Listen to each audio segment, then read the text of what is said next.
Hello, and welcome to That Tracks Podcast, a podcast where Nick is tracking by himself today. And I'm not cool like Tim and don't have fun facts for you. So, you guys, I appreciate you being here. I appreciate you listening. Bear with me today. So, this week is a little different. Obviously, I'm by myself. I'm actually at home. Tim and I tried our very best. And when I say we tried our very best, we tried our very best to coordinate our schedules for this week. And life just be like that sometimes. And it did not work out for us to be able to record together, which we both feel very bad about. We feel terrible. We tried our best, and the best is the best that we can do. So I just want to start by apologizing that this is not what you are used to with that tracks so far.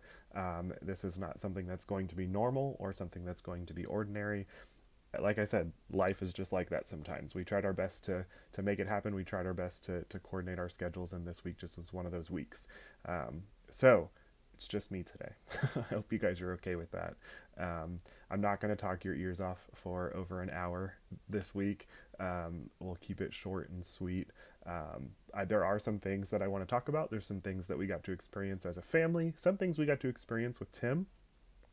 There's other things that happened this week, like a birthday party that was phenomenal. I'm not going to talk about that. I want to save that for when Tim is here or at his house with me. But yeah, so we'll just kind of jump into it. But I just wanted to say thank you guys. Also, I wanted to take a second to say thank you guys for last week. Um, Last week was really special. I did not intend on getting as deep as I did and as heavy into the conversation surrounding our family's journey in growing. And it happened. And sometimes, that's just where the conversation goes with Tim and I. I'm not going to lie, I'm kind of bummed because I won't be able to provide you all with as much like tangents as we normally do just because I'm by myself, but we'll see how my brain does. Um, but yeah, I just wanted to say thank you guys for the outpour of support and love after last week's episode. I also wanted to say thank you to everyone who shared their journey with me. I know that I have not um, gotten the chance to just reply to everyone, and I apologize for that, but it has been overwhelming, and it's been so cool to see that we are not alone. It's unfortunate, it's not. It's sad and it's strange and it's awkward because it's not necessarily something that you want to celebrate and not being alone. But it does bring comfort and peace in knowing that you're not by yourself, having experienced the things that we did. And I think like out of everything that I received back from everyone, every message was super touching and super sweet. But I think specifically it's been very encouraging to receive messages back from other dads who have walked through what we have walked through, um, and hearing that like me sharing my story resonated with them and brought them a sense of peace in knowing that they weren't by themselves. That's very special. And I think also just seeing messages about or from women who are opening up about how it gave them the opportunity to sort of see things how maybe their partner was experiencing things as well. So I think it just creates the opportunity for important conversation, and that's why I do what I do and share what I share on this podcast. So like I said last week, I'm super grateful for the platform that you guys have given me and us to be able to talk about such heavy topics, and we don't take them lightly. And yeah, I wanted to start by saying thank you because that was super meaningful to me. There is a lot of, I don't want to say a lot of news, but there's some important news that I want to get into. But I will start with a Hi Dad Soup moment. And this is, it's nothing big. I shouldn't say it's nothing big because it's pretty dang exciting. But yesterday, actually, we were driving home from Walt Disney World. We had a little family night at Hollywood Studios, and it was super special. We had a lot of fun together. We met up with some friends, and on our way home, we were listening to Taylor Swift, as we do. We are a family full of Swifties, which exciting. The Eras tour is now on Disney Plus. Have I watched it? Absolutely. Super grateful for that to be there. It's been pretty cool too because Taylor has basically taken over Disney Plus, or had taken over for the weekend Disney Plus. Um, this may be meaningless to anybody who's not a Swiftie, and probably a lot of people signed on to Disney Plus and were very confused as to what was happening when they saw all of the subcategories that were listed, but those are the names of Taylor's albums. And it was really cool because, like, kudos and props to the marketing team at Disney Plus for this, or whoever was in charge of this, because it was absolutely brilliant. They basically took the names of Taylor's albums, put them as subcategories on Disney Plus, and then labeled them as Disney's version, which that's an entire other conversation. But for those of you who don't know, Taylor is re-recording her albums as Taylor's version because of some issues with her music producer, and she's basically taking back what belongs to her with her music. And anyways, so on Disney Plus, they put all of these categories. Those were the names of her albums, and then they like strategically put movies that fit within those categories or album names, which I thought was brilliant. I am such a fan. So kudos to Disney for that. But the Eras Tour is now on Disney Plus, and it's just, regardless of whether you're a Taylor fan or not, taking a second to admire any musical artist who can stand up on a stage and sing for 3.5 hours straight. My wife and I were blessed to be able to have gone to the Eras Tour night one here in Tampa, and walking away from that show, I was just like, kudos to her. Like, she is super impressive for being able to sing for that long and just command the attention of an audience for that long with no breaks. Like, she just went from one era to the next. The eras are like her albums. She's been writing and singing music for a very long time. Her first albums dropped when I was in high school, so it takes me back to my high school days, and it's just fun to listen to. Anyways, back to Hi Dad Soup. I guess we will go on tangents with just me, but so with Hi Dad Soup, we were in the car, we were driving home from Disney, and we were listening to Taylor Swift, and the song You Belong With Me came on, which is from her Fearless album, and Ethan from the back seat, who has been working very hard. Mind you, when Ethan joined our family, so backtracking some, Ethan joined our family via adoption. He was 3 years old, and we adopted him from the country of Colombia. We went down to Colombia and brought him home with us. And when I say we, the whole family. So me, Francie, Luke, and then our moms were able to travel with us and be there with us for the first week, which was extremely special and meaningful to us. We are so grateful that they were able to come with us. It was just really meaningful. It's memories that we'll hold on to forever. But when he joined our family, Ethan was essentially nonverbal. And I think a lot of times people get confused by that. When I say that, I don't mean that he was not speaking English and just English. Like, he could not speak either English or Spanish. He was experiencing a lot of like language and speech delays. And so we have been working really hard with him on that, and he works very hard at school on it. He gets special therapy as well, speech therapy. And so we're driving home last night. The song "You Belong With Me" comes on, and from the backseat of the car, Ethan yells "You." And at first, I gave major props and kudos because I was like, look at this little Swifty. He knows the song. He knows what he's talking about here. But it wasn't just that. Ethan was looking at the screen from Apple CarPlay and saw the name of the song and is practicing his sight words and was able to see the word "you," identify it, and then read it out loud. And to know that, like, 2.5 years ago when we brought him home, he was barely speaking, and then to hear him shout the word "you" after reading it in the car, it was just a really fun and cool moment. We all took a moment and just kind of celebrated that, and then of course went back to singing Taylor Swift because that's an ultimate celebration. But anyway, so it was really cool. It was really special, and it's just encouraging to have those moments where you see him thrive and develop. And it's also cool to see the way that he responds when we celebrate those moments as well, because he's very proud of himself, and that's the thing that we want most for Ethan, is just to be proud of himself, to be proud of who he is, where he's come from, and how hard he's working to get to where he's at. So super cool little Hi Dad Soup moment for you. Recapping. So a lot has happened since we recorded last. Like I said, my sister was in town. I talked about how she had come to visit. We spent a lot of time with her, and that was really special. She got to go to a couple of media events with us. Starting with Legoland, they opened a brand new experience over at Legoland. And I'm going to wait to talk about this experience some with Tim because he also got to experience that as well. And I think it would just be cool to talk about it together. But it's an experience where you get to basically build your own Ferrari car.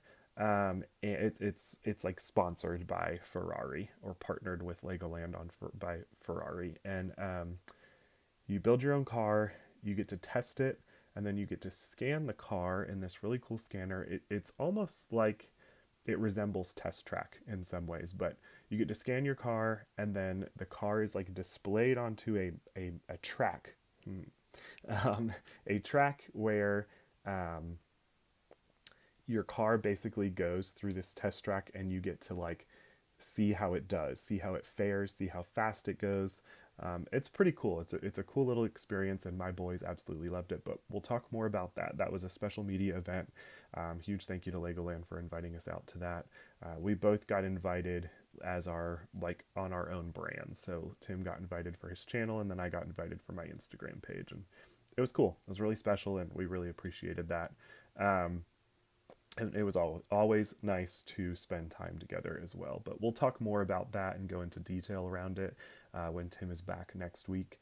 But after Legoland, we left kind of quickly because I had an event that evening at Busch Gardens Tampa. And we've talked about Busch Gardens several times here on the podcast. Big Busch Gardens fan. I love it so much. I love the coasters there. I have so many childhood memories there. And it was really special because I got to take my sister with me to this VIP media event. And it was nice to be able to spend time with her, but also just specifically spend time with her at a theme park that we got to visit a lot when we were younger. We had annual passes and just have a lot of memories there. So it was nice being back. We weren't there for a very long time. We were there to preview their food and wine festival, and it was really cool. Like, Busch Gardens has put a lot of effort into their food and wine festival, so if you get the opportunity to go check it out, I highly recommend it. We got to try a lot of the food from several of the different booths that they had opened specifically for this media event.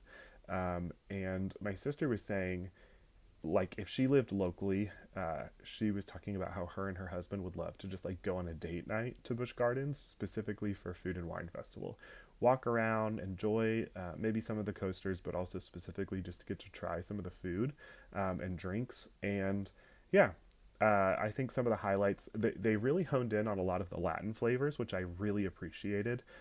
Being half Cuban American, obviously food between Latin countries can vary and be so different. But sometimes there's overarching flavors, and they did well with those flavors. Everything that we had was very tender, and like when I refer to the meats were very tender, had a lot of flavor to them. And yeah, so I think that the mango flan was something that really stuck out to me. I'm a big fan of flan, and yeah, that was one of the highlights for sure. There was just a lot of food from the Argentina and Chile booths that I really gravitated towards because of the flavors that were associated with them. So if you get the chance, go over to Busch Gardens, check out all the food that they have. I did get to go back to Flower and Garden Festival this week with my sister and the rest of the family. The boys tried the peanut butter and jelly soft serve and loved it. And then we went to the Morocco booth. I have a friend who, his name is Spencer. He has been raving about the flatbread at Morocco for a long time. It's very Mediterranean. It has olives and other different vegetables on it. And so I figured I'd give it a try, and it did not disappoint. You have to be able to get past the olive flavor. If you're not a fan of olives, it's not going to be for you, but definitely a lot of Mediterranean flavor there for sure. But I liked it. I really enjoyed it. Super tasty. I do miss the flatbread that existed at Honey Bistro. They didn't bring that back this year, which was a little disappointing. But it was nice to have a flatbread option at the festival for sure. I also went to Honey Bistro and had the chicken and waffles. It's a piece of fried chicken with a like cornbread waffle and a honey butter on top. Um, it was good. There was a decent portion to it. Like the piece of chicken that I had was very like decently sized, but I don't know. To me, there was something missing with it. I don't know what it was specifically. I don't know that I would get it again unless I was just trying to like feed the boys with something that I know that they'll like.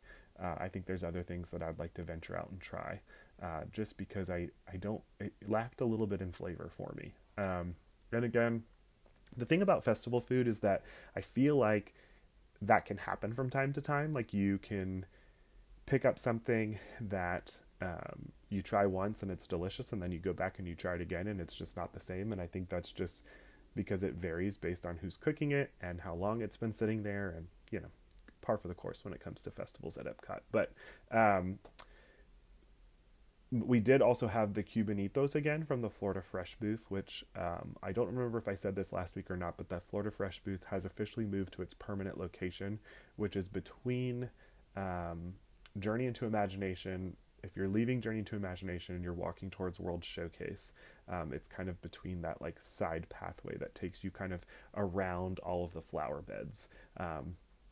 So um, it is open. We tried the Cuban sandwiches again, and again, they did not disappoint. They're delicious. I like them. Like I said before, I think that they are kind of pricey compared to like what you would spend on a Cuban sandwich outside of the festival, but I'm a fan. So, um, yeah, I'm trying to think about some of the other theme park experiences that we got to have, just in case there's anything else that I wanted to share that was new. We went to Hollywood Studios last night, and honestly, it was just so nice. It was peaceful. The park did not feel crowded at all, which is such a difference from how it was in the middle of the week. Spring break happened this past week for a lot of local counties here in Florida, and so that really made things busy, I think for sure. And then just people experiencing spring break across the country, a lot of people traveling down to go to the theme parks. This tends to be a very busy season for the theme parks, and we're kind of used to that. Um, but last night at Hollywood Studios did not feel like spring break whatsoever. The crowds were very minimal. The wait times were not bad at all. I think we basically walked on to Toy Story Mania. Um, and yeah, I mean, we got to ride several rides. We rode Smuggler's Run, Alien Swirling Saucers, and Slinky Dog, and all of those wait times were not bad whatsoever. Oh, we basically walked on to Mickey and Minnie's Runaway Railway as well. So we were only at the park for a limited time, and we got to accomplish a lot while we were there, and also take our time and just spend time hanging out. I did get to try the new churros.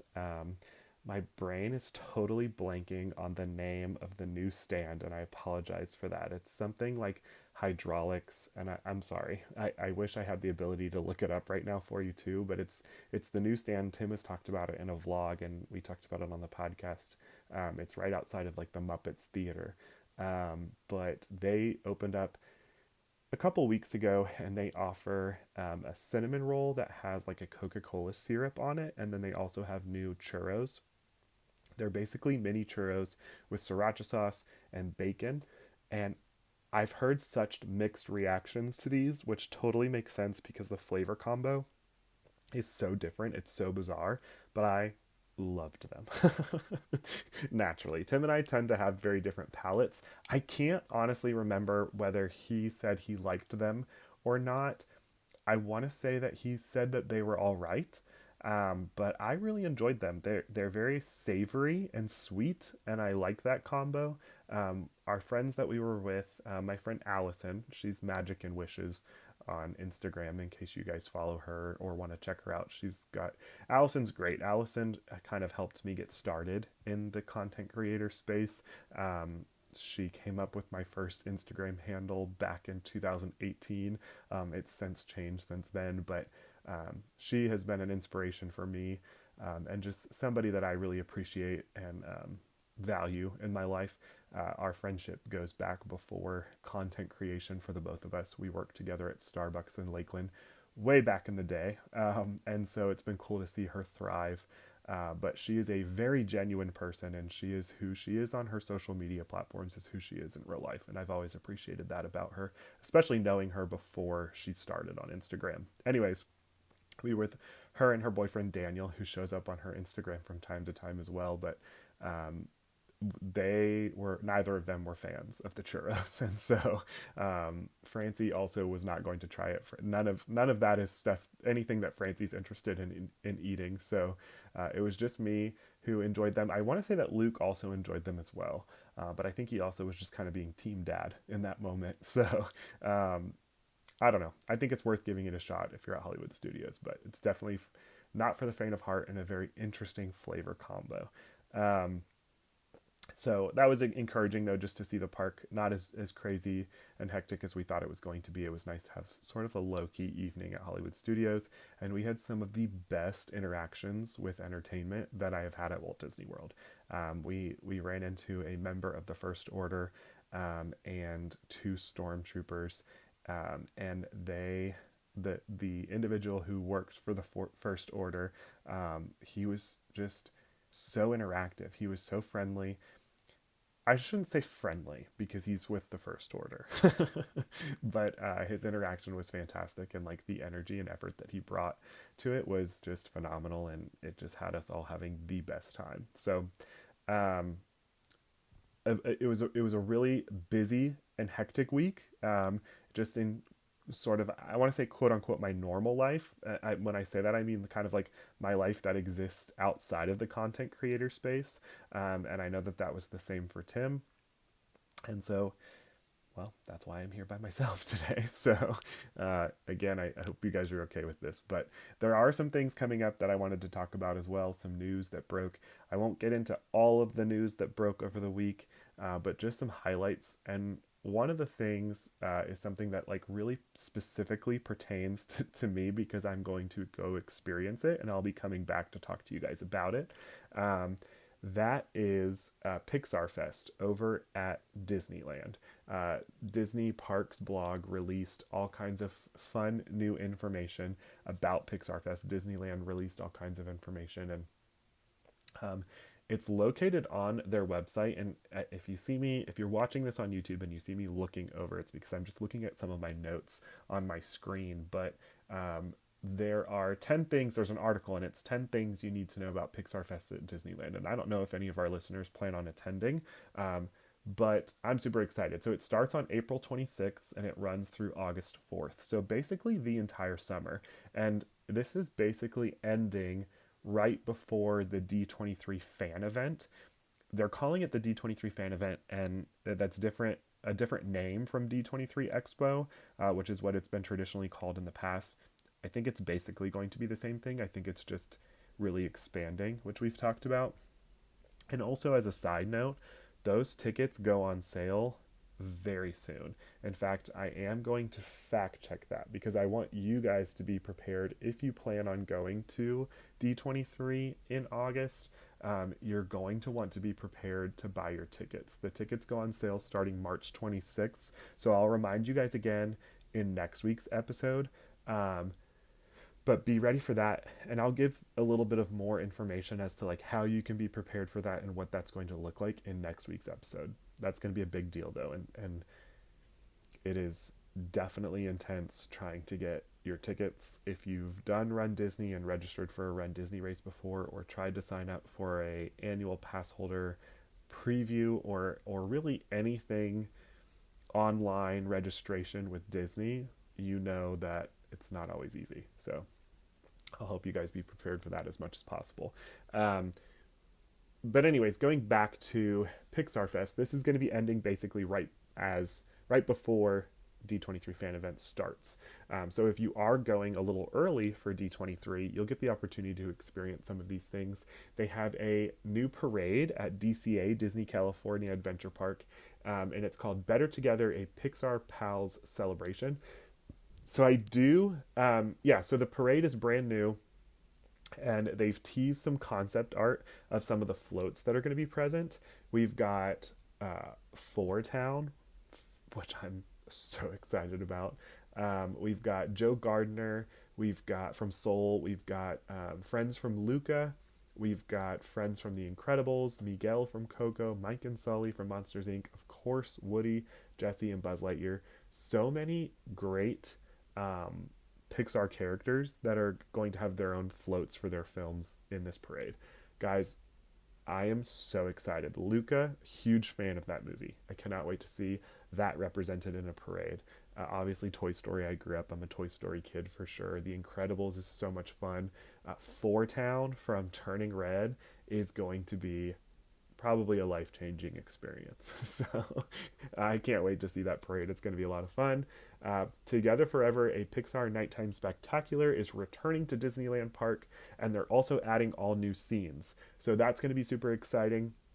I would imagine that they're going to incorporate some of the newer films that have been released since this fireworks spectacular first aired. I've never seen this firework spectacular before, like in its original form, and that's okay with me. I don't like to be spoiled with things. I like to just experience them for the first time in person. So I don't typically like to watch a lot of like media coverage of something like a fireworks show or a new attraction. I like to just experience it. If I know I'm going to be able to experience, I want to do it in person for the first time.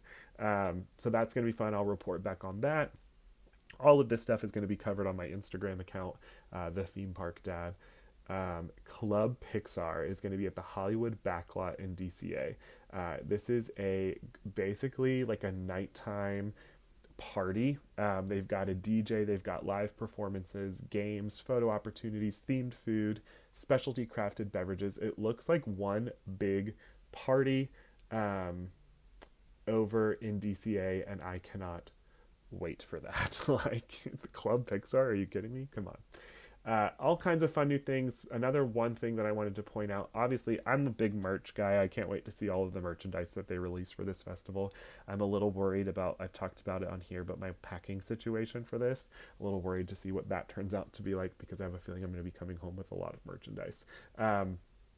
But Pixar themed foods and marketplaces. So there's going to be sort of, they're calling them six Pixar themed marketplaces.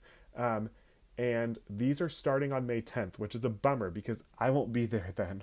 Maybe they'll soft open early, but these sound like a lot of fun. Summertime dishes inspired by the Italian coast at Porto Rosso Pasta. We've got Gusto's to go, the Elemental Table, Four Town, the Spark, like it's connected to the movie Soul, and Hanger Management from Inside Out. Inside Out is one of my favorite Pixar movies. I cannot wait for Inside Out 2. The trailers have been dropping and they look phenomenal. But I'm a little bummed because I'm now realizing that I'm not going to get to experience some of those food marketplaces. We'll be leaving before those open. But like I said, maybe, just maybe, some of them will open ahead of time. Either way, I love the theming, and I just wish that we had a Pixar festival here at Walt Disney World. I feel like Hollywood Studios can totally make that happen. So where do we sign the petition for that? Also, they released a new they released images and a video of a new popcorn bucket that's coming. It is a Pizza Planet truck, and it's being driven by a little alien from Toy Story, and it looks fantastic. When I tell you that I'm nervous for what happens with my luggage situation, I mean it. I might have to bring some empty cardboard boxes and just start shipping things back home because it's going to be dangerous. I'm really excited. I can't wait to be in Disneyland. I'm really looking forward to that trip a lot. We did a couple things. I did book a D23 studio tour for the first day that we're there, and I can't wait for that. I have done that before and loved every second of it. It's such a fantastic experience, but my best friend Hunter that I'm going with, he has never done that before, and so it's going to be fun to be able to like watch him get to experience that for the first time and see Walt's office and just be able to visit areas of the studio lot that one typically doesn't get to visit unless you're there working or you're on this tour. And even people who work at the studio don't get to experience some of the things that you get to on this tour. So if you are a part of D23 and ever get the opportunity while you're in California, or maybe you live over there, to participate in one of these tours, I highly recommend it. Also, I surprised Hunter and told him that we booked the Walt's apartment tour. We're going out there to celebrate our birthdays. Our birthdays are 10 days apart, and so this trip ends up falling kind of in between that. And I figured, you know what? Why not? I'm gonna treat him, treat myself, and let's have fun. Let's make this trip one to remember for sure. And since we're going to get to experience the tour of the studio, I felt like it'd be really special and cool the next day to be able to also visit Walt's apartment and get kind of behind the scenes at Disneyland. I don't think I'm emotionally prepared for all of that. I know that like just doing the studio tour last March, I was very emotional walking into to Walt's office, and so to be able to do both of those tours back to back, whew, man, it's gonna be it's gonna be an interesting one for sure. If you guys can't already tell, I'm a very emotional human being, and so I wear my emotions on my sleeves sometimes. And uh, Hunter is not that way, so it's gonna be funny to see how he responds to the tears that will flow. Because when we went into the studio tour and we went into Walt's office last year, you get to see the piano that the Sherman Brothers wrote so many iconic songs on. And some of those songs were the songs from Mary Poppins. So when you walk in and you see that piano, they had music playing on the speakers in the background, and it was Feed the Birds. And it got me real good. So we'll see what it's like this time around. I don't know, maybe I'll be a little bit more emotionally prepared, but you never know. TBD, as some may say. So I'm super excited for Pixar Fest. I can't wait for Star Wars night. We're still working on nailing down what our costumes are going to be for that. We have some ideas, so we'll see. TBD on that as well. Um, Also, another thing that I wanted to cover is something that was announced by Universal theme parks this week, and this is happening at both Orlando and Hollywood. It's Butterbeer season. We've talked about Butterbeer on here before. I am a big fan of Butterbeer, and so they've just got some new treats that they have in the parks right now for Butterbeer season. They've deemed it Butterbeer season. It started on March 15th and it lasts through April 30th. This is brand new. I want to say it's like a soft launch because there's not a ton of things happening. Just like I said, some new treats, um, which is exciting. I think I want more from this though. Like I think that now we've announced it, like let's just run with it, Universal. Let's like do the thing. I want like t-shirts. I want butterbeer everywhere. I know that it makes sense to keep it within the wizarding world of Harry Potter, but if there's a way that we can just find ways to celebrate butterbeer more, I'm here for it. So like kudos for this first step. Let's take it to some other um, avenues. So the some of the things that they're offering, just quick highlights. They do have a special stein, a silver stein for cold and frozen butterbeer products that they're going to be selling during the season. They have a new butterbeer caramel that's available to purchase for those who are at the theme parks. And it also is happening in correspondence with the opening of Florine. I'm going to butcher this name and I apologize, but it's an ice cream counter within the Wizarding World of Harry Potter, specifically at Universal Studios Hollywood. The venue is located in Honeydukes and it has soft serve ice cream flavors, including butterbeer, banana, chocolate, mint, orange, vanilla, toffee nut, Granny Smith apple, pistachio, and toffee apple. And they have cups and waffle cones for that. You guys know I'm a waffle cone fan. Tim would be getting a cup. Lame. So that location is set to open March 29th. I got to visit Universal Hollywood for the first time last August and I loved it so much. I love that theme park. I think just because I'm a Florida boy and I'm not used to having mountains and theme parks together, it's just really special to be able to like be on the side of. I don't even want to say it's really a mountain. It's definitely a hill because it's not massive. But just being able to be on the side of a hill and be at a theme park it's really special. So that's one thing that's going to be happening at Universal. Um, yeah, I don't have a lot more news to cover. And like I said, it's not going to be a long episode this week just because I don't have Tim here with me. They have some fun adventures that they're experiencing. We're going to have to recap the birthday party. We're going to recap what they've been able to experience this week. Um, or I'm sorry, last week, and all of the stuff that happens to them this week as well. We I don't have like a lot of specific park plans this week, but I definitely want to get out there. Florida, so it's been interesting. Florida has definitely entered into its pollen season, and I don't know if it's like this where you guys are at, but my allergies have been going just all over the place. So that's been kind of brutal. But we are getting a sort of a cold front this week unexpectedly in Florida. The highs are going to be in the 60s on Tuesday, so I might need to make it out to a theme park that day. We'll see. Um, but so there's always fun things happening in my life, and there's always fun things happening in Tim's life as well. And we just always appreciate getting on here and being able to talk about those things. Like I said, I appreciate you guys' patience this week. Thank you guys for bearing with me, and just putting up with me. You guys have meant the world to me. I know that I have been new, to a lot of you, because a lot of you have followed Tim for so long, but I just appreciate the support that you guys are showing me, and loving on me and my family, and it really does. It means so much to me. So thank you guys, for being there, for tracking along with us, and yeah, we'll see you next week. Stay tuned. Um, It'll be a fun one next week. We'll have to just really bring all of the energy since we'll be reunited for the first time in a while. So we'll see you guys real soon. Thank you for tracking with us.